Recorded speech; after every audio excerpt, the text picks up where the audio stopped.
votre intérêt. Voilà, après cette intro rapide, ce soir, donc, je vais vous parler de Shanghai et de ses concessions. L'idée, c'est de vous donner vraiment un 360 degrés sur les concessions de Shanghai. Qu'est-ce que ça veut dire? Un certain nombre de questions assez basiques. Pourquoi Shanghai? Pourquoi une concession française? Pourquoi une concession internationale aussi? Enfin, voilà, comment ça a commencé, comment ça a fini. Et on va donc vous parler de ça ce soir.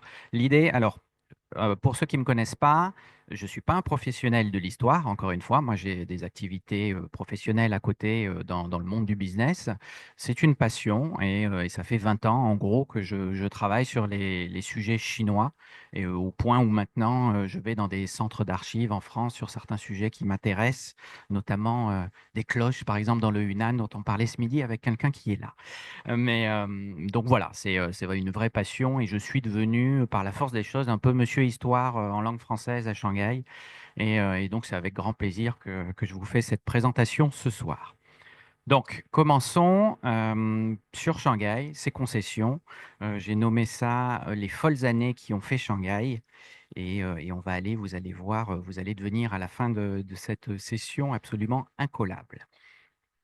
Alors, Shanghai avant les concessions, parce que on vous a peut-être dit un certain nombre de fois, ou vous avez peut-être cette idée qui n'est pas tout à fait vraie, que Shanghai, c'était, avant qu'il y ait des concessions, avant qu'il y ait des étrangers, c'était un petit village de pêcheurs. Alors que ça n'est absolument pas vrai. Le petit village de pêcheurs, c'est Shenzhen, à Shanghai. En fait, la ville, vous allez, donc le PDF de la présentation, vous l'aurez à la suite de la présentation. C'est quelque chose que je partage, il n'y a pas de problème. Vous pourrez le lire en détail.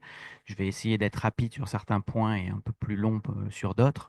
Mais Shanghai, à l'époque, au 19e siècle, quand les concessions vont commencer, on va y venir, c'est une ville de 50 000 habitants déjà. Donc 50 000 habitants, ce n'est pas forcément une énorme ville, mais c'est déjà une ville non négligeable. Et en Chine, quand une ville est non négligeable, on lui faisait des murailles. Donc le fait d'avoir des murailles autour de Shanghai signifie que c'était une ville de taille qui était non négligeable. Et donc Shanghai n'était pas absolument pas un petit port de pêcheurs, mais déjà une jolie petite cité où il y avait évidemment des gens qui travaillaient on est proche de la mer, donc on est dans de l'import-export, etc. Mais on est dans une ville qui peut rivaliser avec Suzhou, qui était vraiment la grande ville du coin. Donc, cette petite ville, est-ce que vous savez où est-ce que c'était? Donc, ce qui est marrant, c'est que sur les plans modernes de Shanghai, la muraille, elle est encore tout à fait visible. Donc là, le plan, il est en chinois, donc ça ne va pas forcément vous faciliter les choses, mais vous reconnaissez le croisement de l'autoroute qui traverse la ville, donc de la Gaodia, pour ceux qui connaissent Shanghai. Ici, on est du côté de Xintiandi.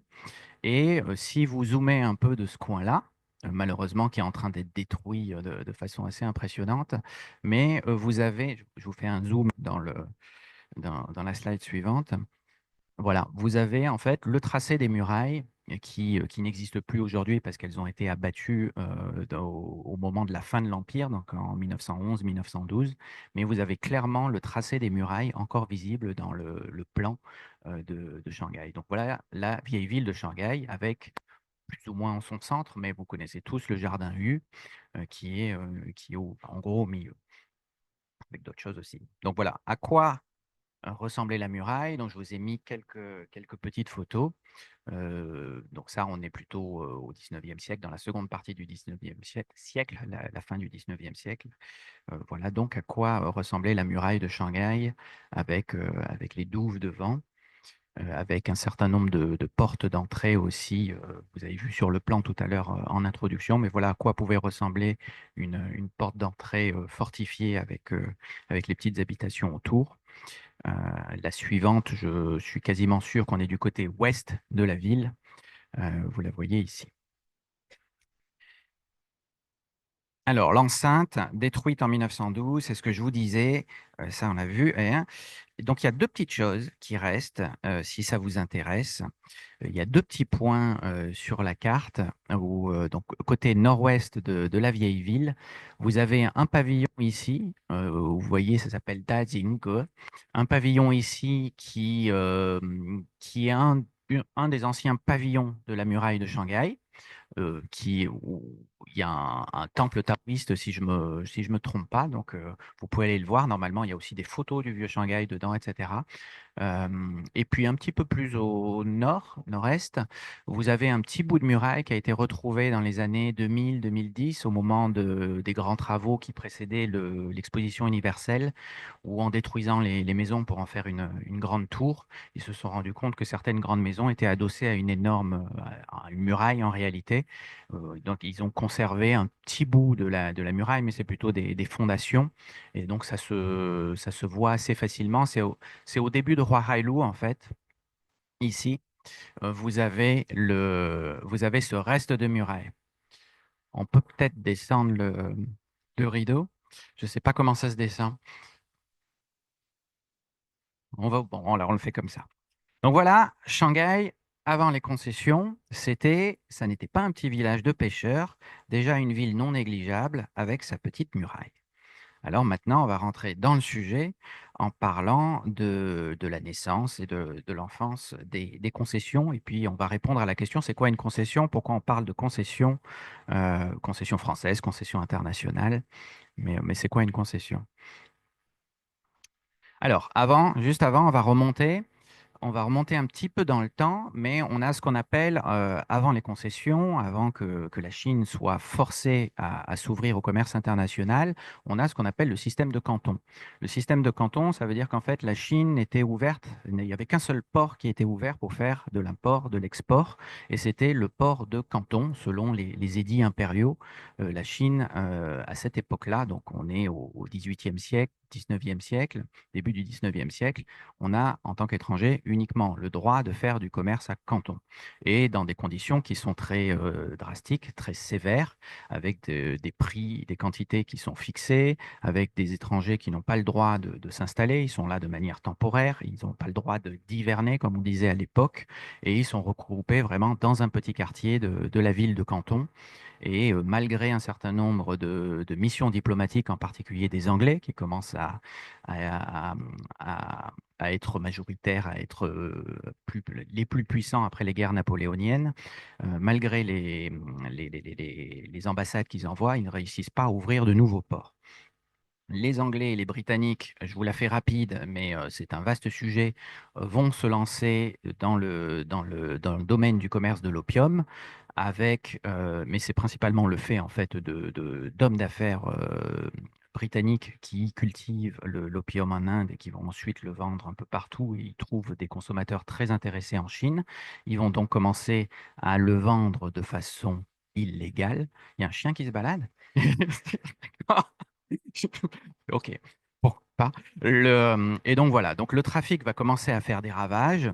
L'empereur va décider, enfin un des empereurs va décider d'avoir une politique ferme. C'est très très connu des Chinois, bien évidemment.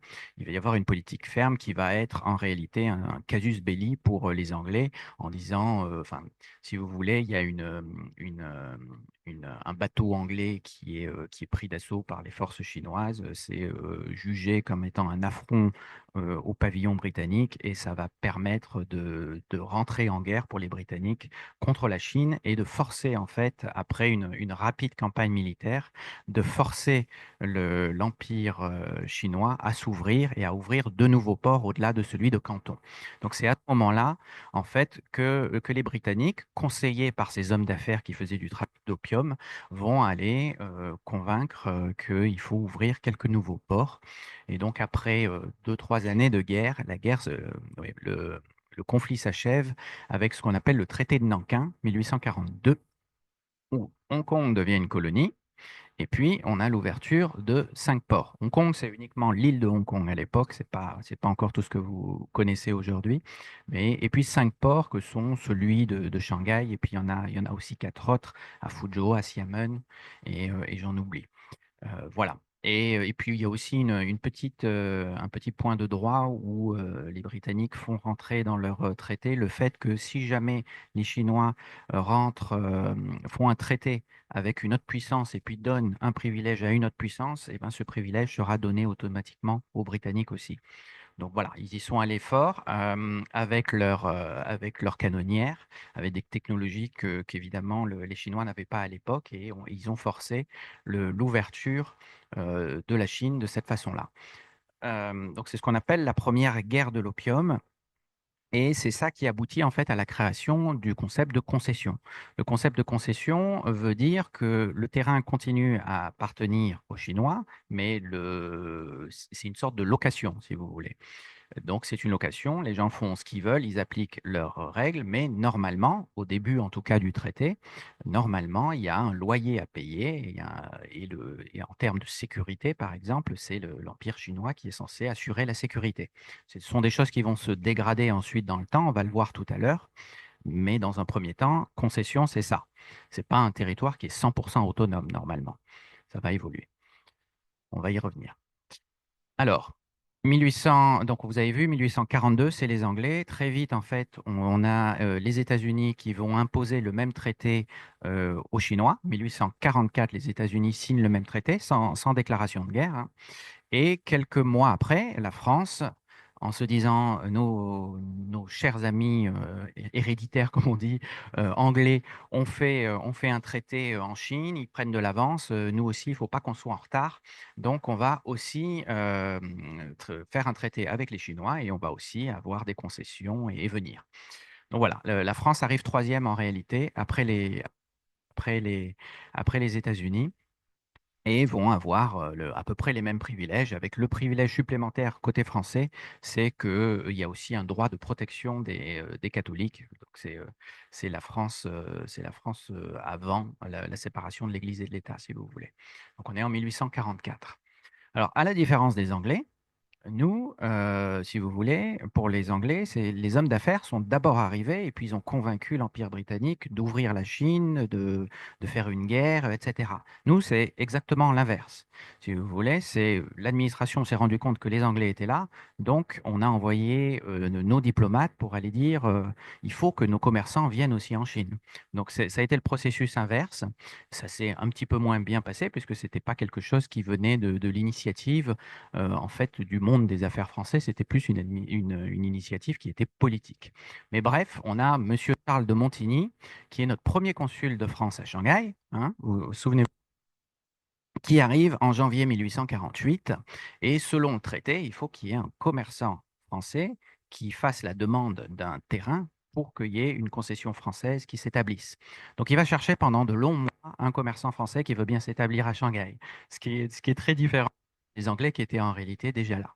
Mais au bout de quelques mois, à peu près 6 mois, un peu plus que 6 mois, il arrive en janvier 48 et c'est seulement en avril 1849, on a un homme d'affaires français qui était à Canton qui a senti le bon truc et qui va, donc c'est le commerçant Rémy que vous voyez ici, et ça permet en fait de créer la concession française de Shanghai. Donc à l'époque, vous allez voir, on a la petite ville fortifiée de 50 000 habitants dont on parlait tout à l'heure, qui est au sud, ici.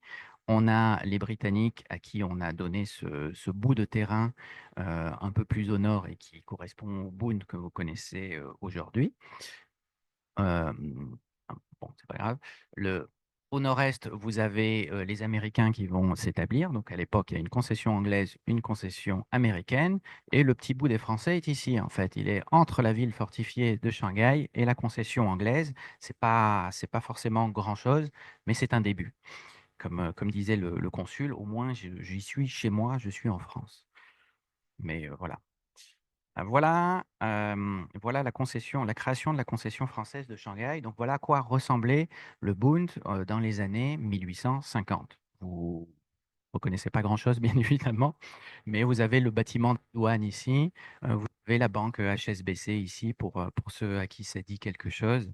HSBC d'ailleurs, c'est Hong Kong and Shanghai Bank Corporation. Donc voilà le siège shanghaïen. Pour ce qui est de la concession française, La concession française, c'est ce petit bout. La carte, elle peut être, elle peut, comment dire, le nord n'est pas vers le haut comme d'habitude. Le nord est là-bas. Donc le côté anglais est à droite, le côté chinois est à gauche. Le Huangpu est un peu mal dessiné dans les proportions. Il est évidemment beaucoup plus grand. À l'époque, il y avait une petite rivière entre la partie anglaise et la partie française. Mais si vous regardez, donc Monsieur le Consul s'est établi ici. C'était des terrains qui avaient été achetés par les missionnaires jésuites qui lui ont revendus. Mais vous voyez, c'est marqué cimetière, cimetière, cimetière, maison chinoise, etc. En fait, cimetière, ça veut dire des rizières avec des petits monticules, des petites tombes chinoises, comme on en trouvait beaucoup à l'époque. Donc, c'est vraiment. Et puis, c'est des terrains en plus qui étaient envahis par le Huangpu dès qu'il y avait des inondations, ce qui était courant à l'époque. Le fleuve n'était pas encore contrôlé. Voilà, sur cette carte-là, on voit un petit peu mieux. Mais voilà, en rouge ici, vous avez le construit. Je ne sais plus sur quelle année, mais on est dans les années 1850, 55, 60, pas plus. Vous avez ce qui est construit. Donc la conception française, ça se limite à un petit bout de quai, et puis ce qu'on appelait la rue du Consulat. Et côté anglais, c'est un petit peu plus construit. Et bah, si vous avez la 1855, je ne suis pas mauvais. Euh, alors, maintenant, on va répondre à la question, pourquoi une concession française et une concession internationale? Donc ça, je vais vous le passer. Alors ça, vous pourrez le regarder un petit peu plus tard. La concession française, dans toute sa splendeur, c'est la première église qui a été construite sur le terrain français, c'est Saint-Joseph. Je ne sais pas si cette église vous dit quelque chose, mais elle est là. Il y a une école en effet, parce à l'époque il y avait une école, sauf qu'elle a été ensuite, l'inverse de privatisée, elle a été ensuite nationalisée par les communistes dans les années 50. Et donc, il faut y aller le dimanche si vous voulez pouvoir y aller, parce que sinon, en semaine, c'est fermé puisque c'est une école. Mais vous pouvez très bien, en fait, retrouver, donc elle date de 1860 et quelques, mais vous pouvez retrouver des traces françaises dedans. C'est assez intéressant parce qu'en fait, le premier consul dont on a parlé tout à l'heure, Monsieur de Montigny, a eu sa fille qui est morte très très jeune à Shanghai du choléra. On mourait beaucoup de maladies comme ça puisque c'était des conditions qui étaient assez terribles. Sa fille est morte, je crois, un an après s'être mariée avec l'homme d'affaires dont on parlait tout à l'heure d'ailleurs. C'était un peu l'époque. Et il reste en fait une chapelle qui rappelle d'une certaine façon ce souvenir. L'ancienne chapelle devait correspondre en fait, enfin, le corps de sa fille avait été déposé dans cette chapelle-là. Et au-dessus de la chapelle, des deux côtés d'ailleurs, il reste une plaque, une en français et une autre en latin. Vous regardez dans la pénombre si vous avez de la chance de pouvoir y rentrer. Et vous retrouvez, c'est pas très clair ici, mais c'est en mémoire je sais plus comment. Blanche Schmitt, née de Montigny. Schmitt était l'associé de Rémy dont on a parlé tout à l'heure. Et, euh, et donc voilà, on l'a en latin, on l'a en français si je me souviens bien. Voilà les petits restes. Euh, alors, pourquoi concession française? Donc, il se passe, vous avez vu, après la première guerre de l'opium, donc la Chine quand même subit euh, des, beaucoup de choses qui font trembler en fait l'Empire sur ses bases, et on a une très très grande révolte à cette époque-là qui s'appelle la révolte des Taiping. Vous avez forcément entendu parler de la révolte des Taiping. C'est plusieurs dizaines de millions de morts, c'est quelque chose assez impressionnant qui a duré une dizaine d'années. Je vais pas dans les détails, mais à Shanghai, ça s'est manifesté par deux choses. C'est en 1853, ici, vous avez un petit groupe de rebelles qui va prendre possession de la vieille ville de Shanghai. Et c'est à ce moment-là, en fait, ces gens-là, ça épée. Mais c'est à cette époque-là que les Américains, les Britanniques et les Français vont décider de s'unir pour mieux se défendre. Elles vont commencer à s'autoprotéger. Elles vont d'ailleurs ne plus payer ce qu'elles doivent au gouvernement chinois parce qu'ils considèrent que le gouvernement chinois qui était censé assurer leur sécurité ne le fait pas. Et donc, c'est là où en fait les concessions deviennent beaucoup plus indépendantes et deviennent vraiment des atolls, des bouts de colonies totalement indépendants de la Chine. ils s'autoprotègent, ils mettent en place une force de protection. Et c'est aussi à cette époque-là où en fait on a des réfugiés chinois qui vont venir habiter dans les concessions. Parce qu'à l'origine, les concessions, c'est pour mettre les barbares étrangers et pour pas les mélanger avec les Chinois. Et à cette époque-là, donc on a un flux de réfugiés parce que évidemment, quand on a une partie de la région, donc c'était principalement au sud-est de la Chine, mais c'est venu dans la région de Shanghai. La capitale des Taiping, c'était Nanjing. Il y a eu un flot de réfugiés chinois qui sont venus se protéger dans les concessions. Ça se retrouve un peu dans l'architecture de la ville. Vous avez pas mal d'îlots dans la ville. Vous connaissez les Lilong, etc. Ces quartiers, souvent il y a une seule entrée, deux entrées. Enfin, c'est des quartiers en fait qui sont très faciles pour s'autoprotéger. Donc cette architecture, elle est liée en réalité, elle commence à naître à l'époque de la révolte des Taiping. Donc c'est quelque chose qui dure dans le temps. Et en 1860, 1862, il y a encore des rebelles Taiping qui vont prendre possession de la ville de Shanghai, de l'ancienne ville de Shanghai, la ville chinoise. Et à chaque fois, les étrangers, donc les Français, les Américains, les Anglais, vont se mettre ensemble pour protéger les concessions. Alors, c'est pour ça qu'à cette époque-là, ils vont décider donc c'est ce que je vous disais tout à l'heure, ils vont arrêter de payer les taxes chinoises, ils vont reconnaître la souveraineté, enfin, ils vont arrêter de reconnaître aussi la souveraineté chinoise sur le territoire des concessions, et ils vont mettre en place en réalité, c'est comme une république des commerçants, si vous voulez. Les plus grands commerçants de Shanghai décident de se mettre ensemble, de lever des impôts, de mettre en place des bataillons pour se protéger, et ils vont mettre en place ce qu'ils appellent le Shanghai Municipal Council, donc une assemblée des notables, c'est élu, ceux qui payaient les impôts, ceux qui payaient le plus d'impôts. Cette petite oligarchie va mettre en place une administration où tout le monde se retrouve et on administre ensemble.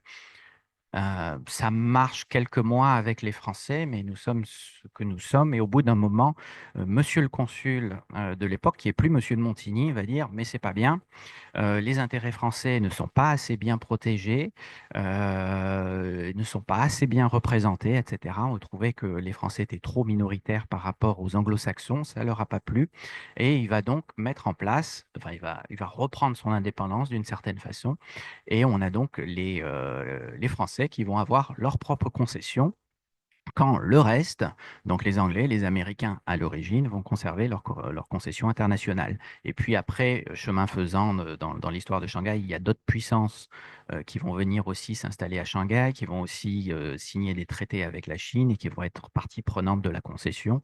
Donc sur les drapeaux que vous voyez ici, donc on a les Suédois, l'Autriche-Hongrie, l'Italie, enfin tout ce qui existait à l'époque.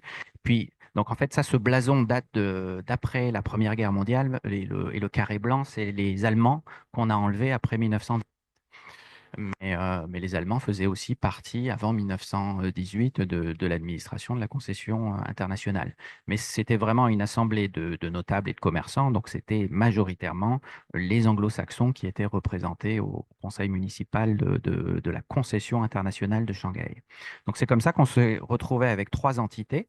Il y avait la vieille, enfin, l'entité chinoise, la vieille ville chinoise, qui ensuite s'est développée petit à petit, donc sous administration chinoise. Il y avait la concession internationale et il y avait la concession française. Chacun administrait de sa propre façon. Je vous le fais rapidement ici. Les Britanniques, ils adoraient, comme toujours, vous le retrouvez à Hong Kong, par exemple, il y a toujours un champ de course là où il y a des Britanniques. Donc sur le plan de Shanghai, vous le retrouvez, il y en a eu trois dans l'histoire de Shanghai. Donc là, le Bund est à droite. Vous en avez un tout petit qui date des années 1840-50 dont on parlait tout à l'heure, qui est encore un peu visible sur les cartes parce que ce bout de pâté de maison est un peu arrondi. Vous avez celui-là qui est encore, qui est aussi très visible, le numéro 2 sur les cartes de Shanghai, mais qui est totalement urbanisé. Et vous avez ici en numéro 3 ce que vous connaissez sous le nom de People Square. People Square, quand on le regarde, ça fait une ovale et c'est le terrain en fait de course hippique des Britanniques. Donc voilà à quoi ça pouvait ressembler. On va passer rapidement, mais vous pouvez reconnaître certains bâtiments de People Square, ça c'est en regardant vers le nord. Et d'ailleurs, aujourd'hui, le musée d'histoire de Shanghai, c'est le club de course hippique des Britanniques. Donc, allez voir, au-delà des expositions permanentes et exceptionnelles qu'il y a là-bas, il y a aussi dans l'architecture du bâtiment, dans les rambardes, dans le carrelage par terre, etc., un certain nombre de choses qui rappellent que c'était le bâtiment des courses hippiques. Donc, la photo commence à dater un peu à droite, mais voilà. Donc ça, c'est People Square dans les années 1950-60, mais vous voyez qu'il reste encore le bâtiment. On va passer rapidement. OK. On va passer rapidement ici aussi. Donc, on a quitté les typing, on est dans les années 1860. Et en fait, on va avoir un développement qui se fait, qui est assez lent en réalité, mais il y a des choses qui sont particulièrement importantes en fait dans l'histoire de cette époque-là, qui est d'abord l'ouverture du canal de Suez, le, qui fait que la Chine et Shanghai en particulier devient beaucoup plus proche, c'est beaucoup plus rapide.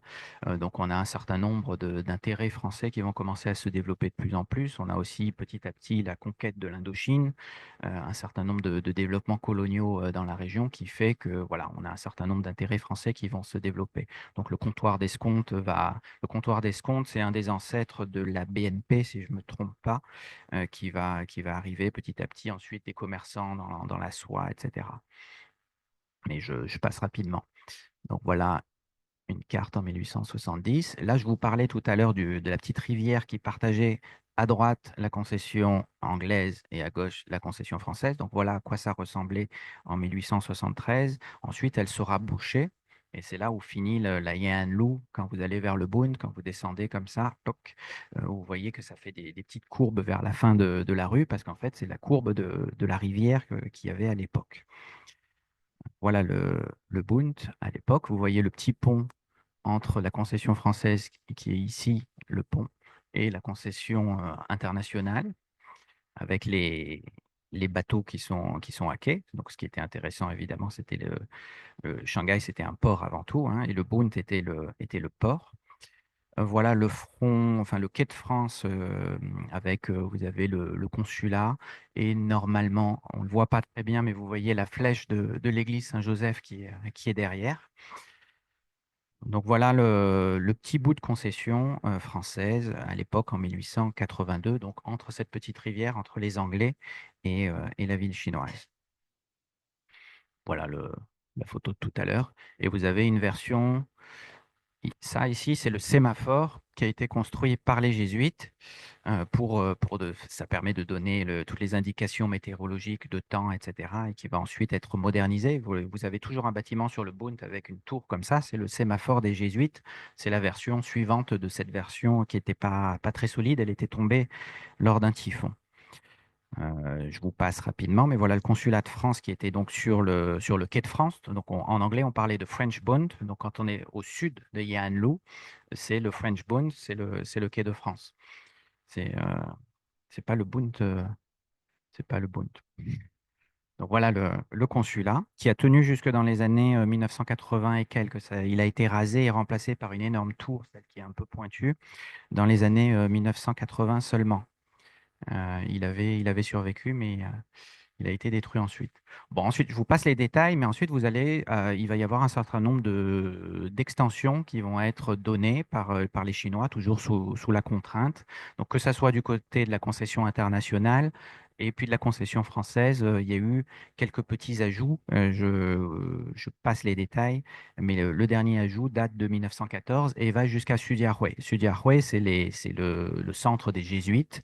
Et c'était important pour le gouvernement français d'être du Bund, enfin de la rivière, jusqu'aux Jésuites pour les protéger, entre guillemets. Allez. Donc voilà quelques établissements français importants à l'époque. La Compagnie française de tramway et d'éclairage électrique, c'était une des très très grandes compagnies de la concession française à l'époque. Euh, voilà la modernisation qu'apportaient les concessions à cette époque-là. Ben voilà, en parlant de cartes, donc voilà la concession française telle que vous la connaissez aujourd'hui, entre guillemets, tout ce qui reste aujourd'hui.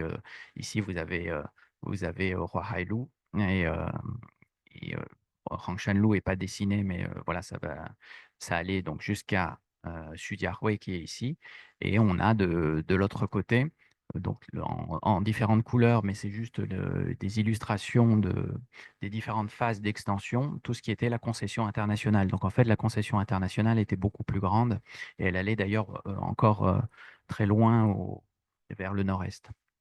Et la ville chinoise, elle va, à force, elle va s'étendre vers le côté sud-est, et puis elle va aussi s'étendre côté nord, dans le quartier de la Vieille Gare aujourd'hui. Tout ça, c'était un quartier chinois. Voilà, je passe rapidement. Je vous parlais tout à l'heure de la petite rivière entre les deux concessions.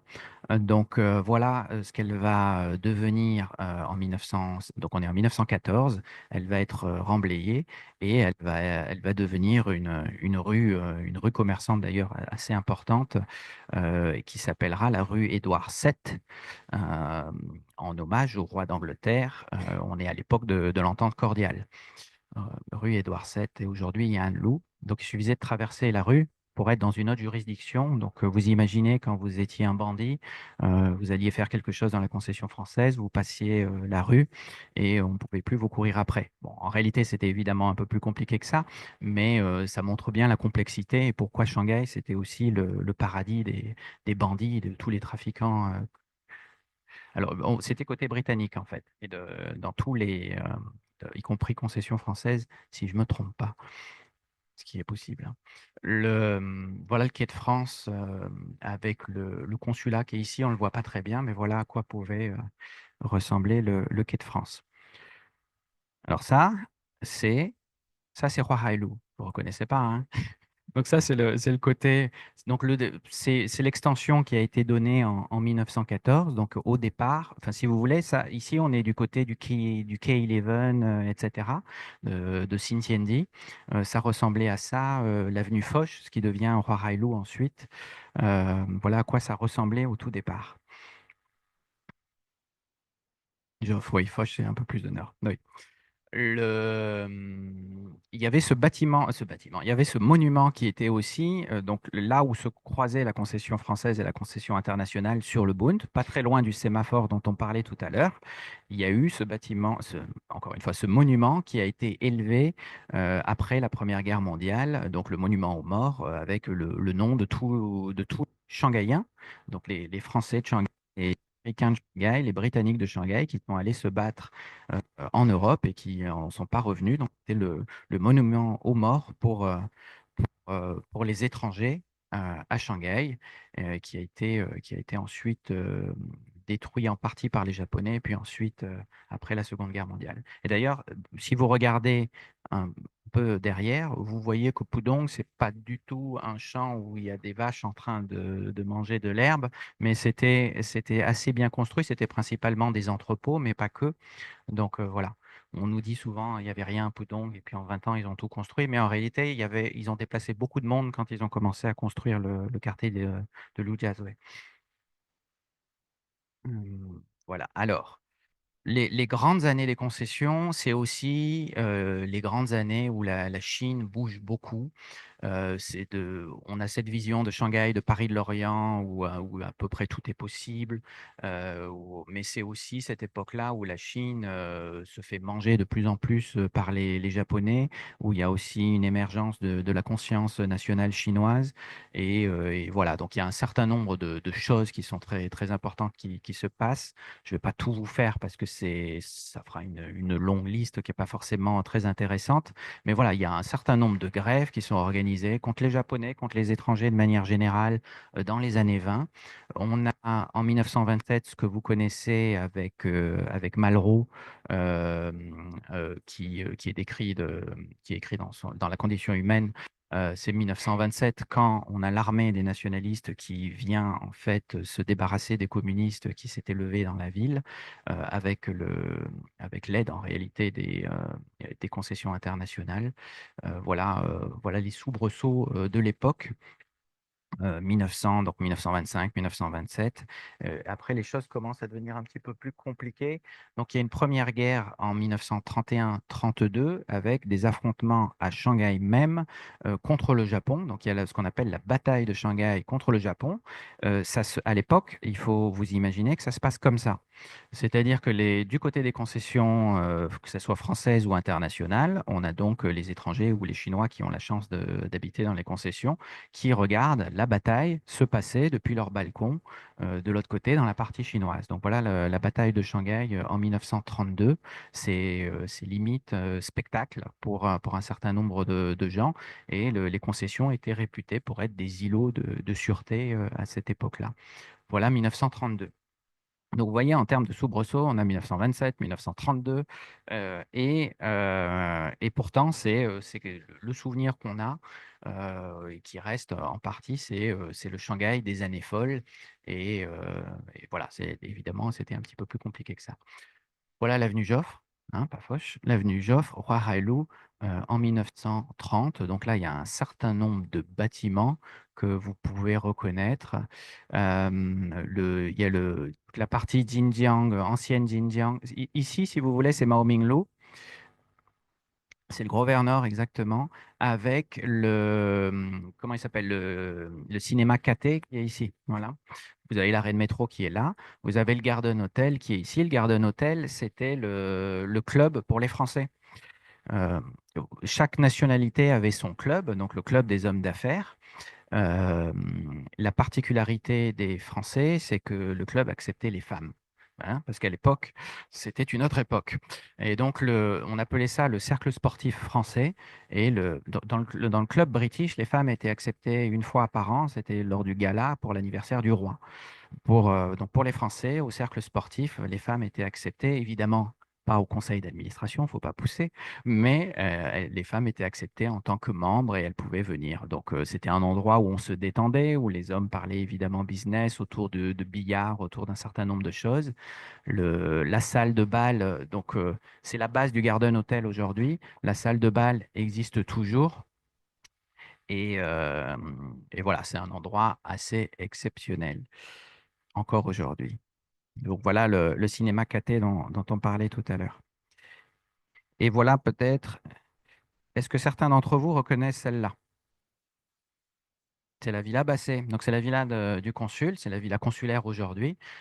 Donc elle n'était pas encore totalement fermée, mais là on est, si je ne me trompe pas, dans les années 30. Mais elle a été construite par Monsieur Basset, qui était un homme d'affaires français qui avait fait fortune à Shanghai, qui s'est fait un peu entuber par ses constructeurs, etc. On a retrouvé en fait toute l'histoire il n'y a pas très longtemps par Michel, hein. Et donc voilà, on a retrouvé aussi certaines photos, mais voilà la villa de Monsieur Basset, après qu'il l'ait vendue, parce qu'il a déménagé, il est parti ailleurs ensuite, mais voilà, une villa d'homme d'affaires français à cette époque-là. Quand je parle d'hommes d'affaires français, voilà par exemple, pas très loin de Mao Minglu, d'ailleurs ça c'est Yanlu Mao Minglu aujourd'hui, vous pouvez le retrouver. Donc pour les gens qui travaillent j'essaye de le montrer chez les gens qui travaillent chez Renault à chaque fois, mais ça leur dit rien.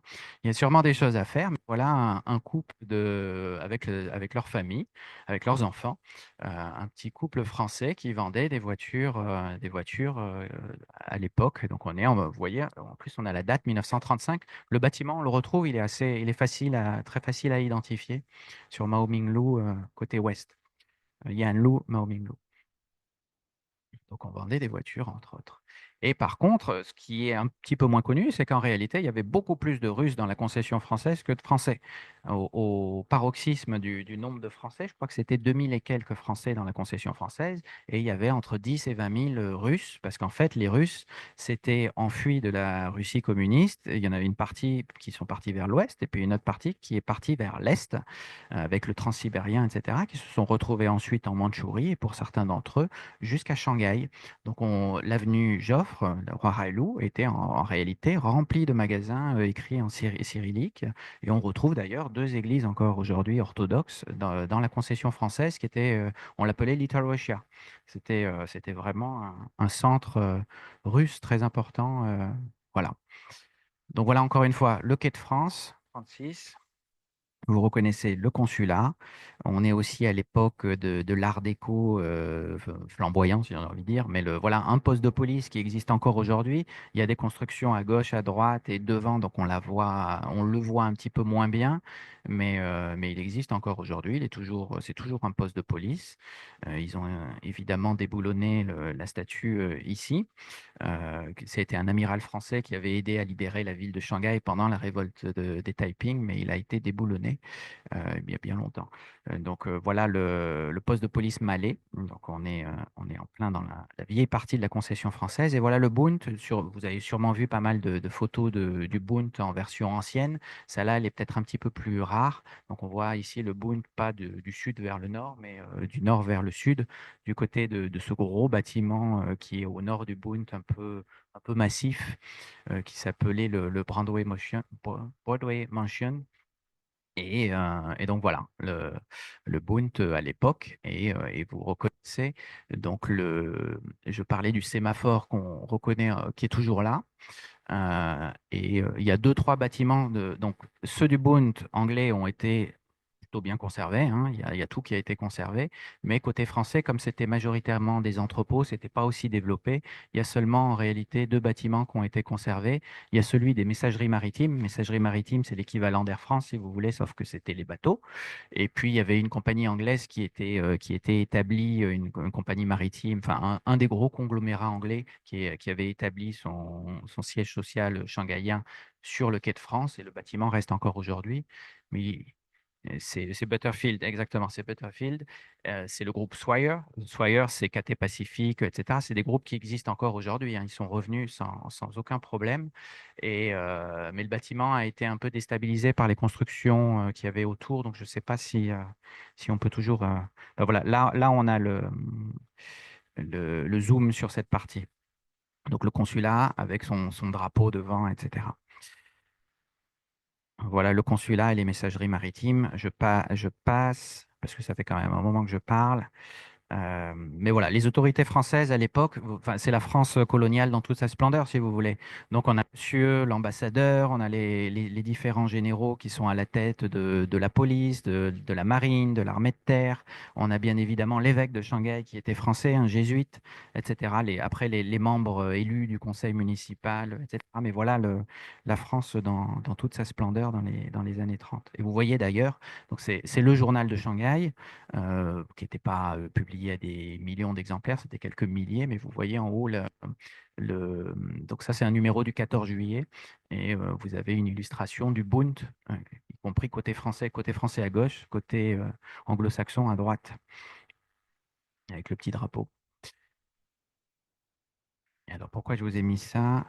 Alors oui, la délimitation aujourd'hui si vous voulez retrouver la concession française sur une carte, on la retrouve très facilement, hein. Donc, vous avez le Bund, enfin, ce qu'on appelle le Bund. Vous avez la rivière, c'est Zhongshan Dong Erlu. Donc, c'est pas le Bund qui est Dong Ilu, mais donc la partie sud, en fait, du Bund, donc le quai de France. Vous avez Yanlu, en gros. Donc, c'est d'ailleurs pour ça qu'elle a été construite ici, Yanlu, parce qu'il y avait un peu plus de place. À l'ouest, vous avez ce qui est Huashanlu. Au sud, c'est Jiaotia Banglu, c'était une petite rivière à l'époque. Un bang, quand vous voyez bang, souvent ça veut dire petite rivière, c'est un petit canal. Et puis et vous voyez ici en fait le rond supérieur de la vieille ville chinoise qui aujourd'hui s'appelle le Minlu, la rue du Peuple. À l'époque des concessions, ça s'appelait la rue des Deux Républiques. Donc il y avait côté sud la République chinoise, côté nord la République française. Et après 49, ça s'est appelé la rue du Peuple. C'est quand même un petit peu plus politiquement correct. Alors, les routes extérieures, je vous passe ça parce que mais vous avez entendu parler du Columbia Circle, etc. Donc, il y avait des routes à l'extérieur du territoire des concessions qui étaient construites par les concessions et donc sous administration des concessions. Donc, en fait, les concessions allaient beaucoup plus loin beaucoup plus loin que Huashanlu. Tout ce qui est Rongqiaolu, vous voyez un certain nombre de petites villas le long de Rongqiaolu. Comme Rongqiaolu avait été construite par la concession internationale, bah, tout l'endroit était sous administration en fait de la concession internationale. Et donc, c'est pour ça qu'Hongqiaolu, jusqu'à l'aéroport, en gros, c'était plus ou moins administré par la concession internationale. Et les Américains y avaient établi un lieu de vie pour s'amuser les week-ends, en gros, un country club, comme ils le font, et qui est aujourd'hui comment on appelle ça, le Columbia Circle. Ça s'appelait pas le Columbia Circle, c'était le quartier qui s'appelait Columbia Circle, ça s'appelait le Columbia Country Club. C'est pour ça que vous voyez écrit CCC dans certains de ces bâtiments au Columbia Circle.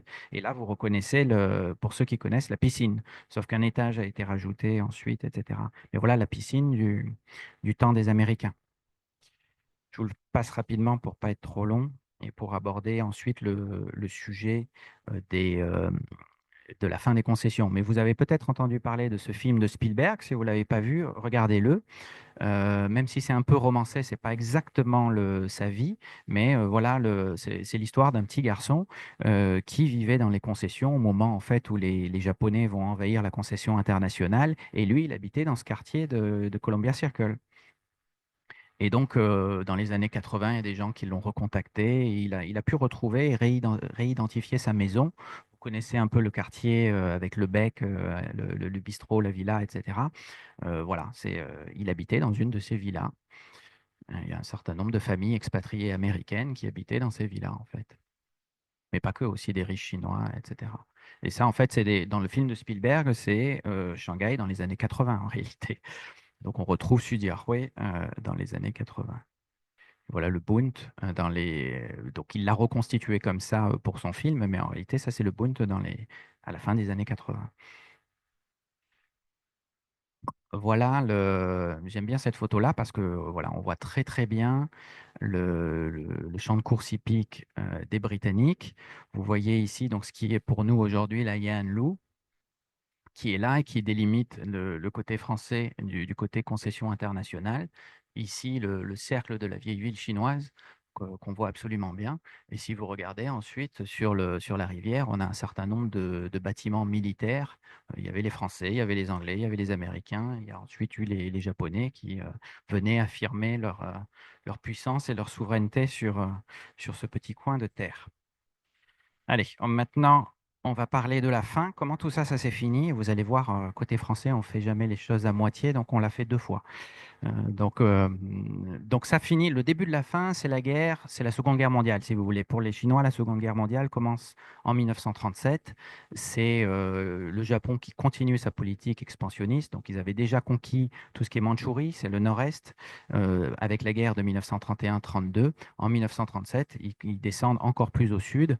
Et encore une fois, on a une bataille à Shanghai entre août et novembre 1937 qui se passe beaucoup moins bien que ce qu'avaient prévu les Japonais et qui sera très sanglante. Vous avez probablement vu cette photo de petit enfant chinois. Ça, c'est la gare du Sud, qui n'est pas située là où elle est actuellement, mais elle était un petit peu plus à l'est à l'époque. Mais voilà un bombardement japonais sur Shanghai. Donc, vous vous souvenez des photos des étrangers qui regardaient la bataille. Là, en 1937, c'est un petit peu différent. Il y a des bombes qui s'égarent un petit peu. Et la bataille de Shanghai en août 1937, elle commence avec en particulier des bombes qui tombent dans la concession française parce que les avions ont mal visé. Et puis, il y en a une autre qui tombe presque sur le Bund. C'est des épisodes qui sont connus comme le Bloody Saturday. Donc ça, vous reconnaissez, c'est le grand monde. Euh, c'est Xizang Nanlu et Yanlu aujourd'hui, qui était un établissement de divertissement, on va dire. Il y avait beaucoup de choses qui s'y passaient. Et on disait que quand on n'avait plus d'argent, on se jetait de tout en haut, pour vous expliquer. Donc bref, on construit des murs à cette époque-là parce qu'on ne voulait pas trop de réfugiés, hein, vous connaissez le refrain. À cette époque-là, donc en 1937, pendant la bataille de Shanghai, ça c'est important et je vous le dis parce que ça me tient à cœur, mais on a un père jésuite qui s'appelle le père Jacquinot, un Français, qui va établir en fait une des toutes premières zones de non-combattants pour protéger les civils. C'est vraiment quelque chose d'exceptionnel et qui est mentionné comme tel dans les conventions de Genève. C'est vrai, voilà.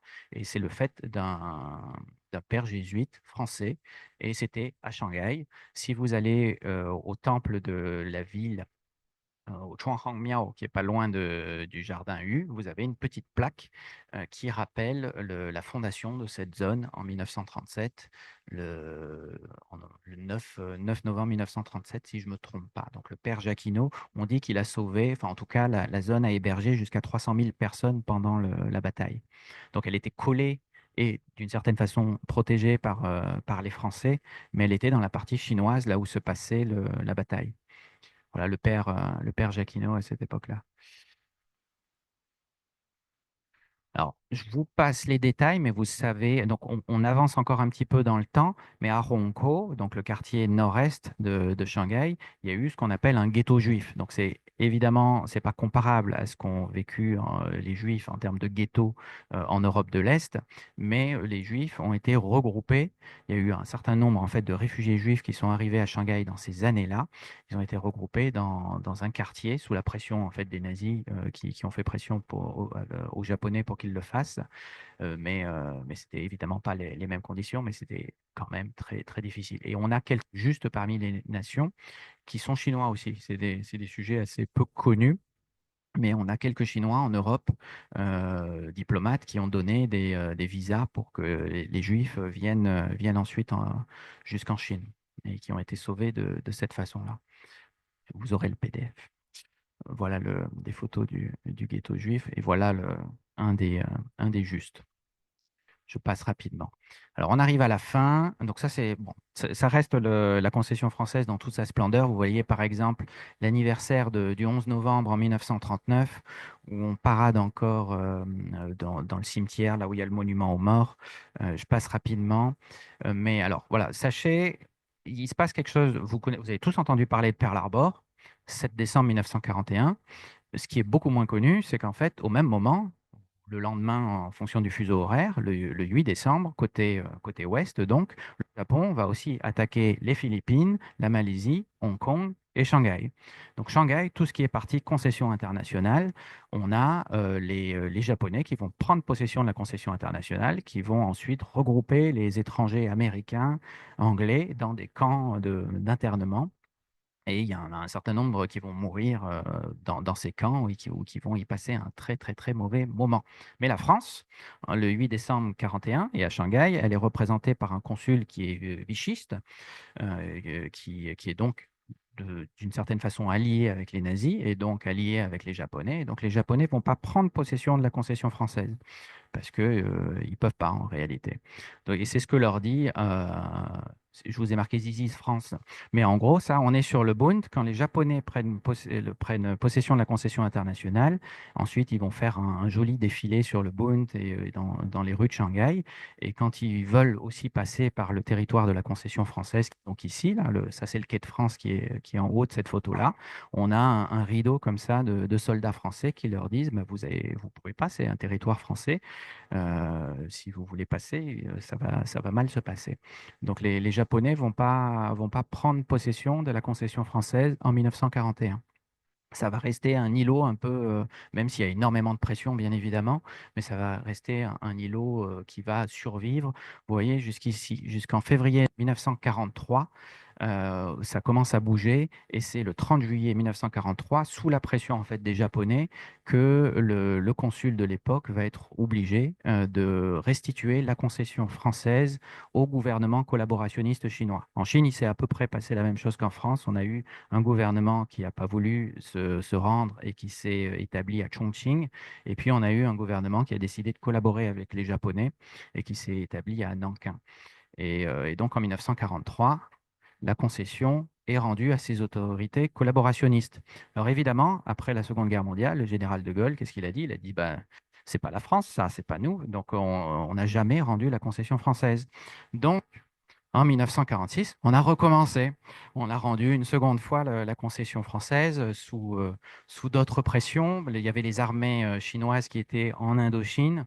Donc, en échange du départ de l'armée chinoise d'Indochine, la concession française a été restituée. Enfin, entre autres, hein, je vous la fais de façon très rapide, mais la concession française a été restituée au gouvernement de Chiang Kai-shek. Donc en 1946, c'est pas, la Chine n'est pas encore communiste. Toutes les concessions sont restituées à la Chine en 1945. Ça fait partie des décisions de la conférence de Téhéran entre Churchill, Roosevelt et Chiang Kai-shek. Euh, voilà. Donc fin officielle dans la version gaulliste de l'histoire, fin officielle de la concession française le 28 février 1946, donc à peu près 100 ans. Donc voilà Shanghai avant 1949. Vous reconnaissez les bâtiments tels qu'ils sont, mais avec des drapeaux qui sont ceux de la République de Chine et pas encore ceux de la République populaire de Chine. Donc vous voyez, vous pouvez en voir quelques-uns qui sont britanniques, etc. Mais majoritairement, c'est devenu ensuite évidemment un territoire chinois, avec des règles chinoises qui s'appliquaient pour les entreprises étrangères aussi. Donc fin des concessions. Voilà, sur cette photo-là, on voit bien en fait la partie concession française. Ça, c'est le poste de police. Je vous montrais tout à l'heure. Je ne sais pas si on voit l'église Saint-Joseph. Elle doit être par là. Je pense qu'elle est là. Mais voilà, et on voit ça, c'était une publicité d'époque pour la compagnie aérienne chinoise. Voilà.